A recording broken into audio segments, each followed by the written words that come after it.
যুব সমাজের অবক্ষয়ের প্রধান এবং প্রথম কারণ হলো তারা ভুলেই গেছে তাদেরকে মরতে হবে। ঠিক কিনা বলেন না? টোটালি ভুলে গেছে আমাকে মরতে হবে, আই হ্যাভ টু ডাই। তুমি যে মরে যাবে সেটা তুমি ভুলে গেছো মূলত।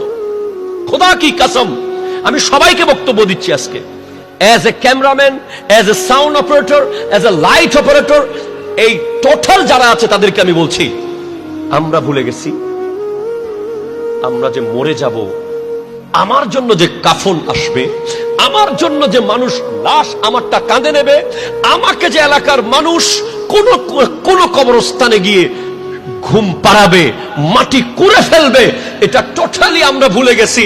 এটা নবীজি বলেছেন কখনো ভোলার সুযোগ নাই। যে ব্যক্তি প্রতিদিন 20 বার স্মরণ করবে, I have to die, I have to die, আমাকে মরতে হবে, 20 বার মওতের কথা যে স্মরণ করবে, আল্লাহ তাকে কিয়ামতের মাঠে শহীদদের সাথে রাখবে।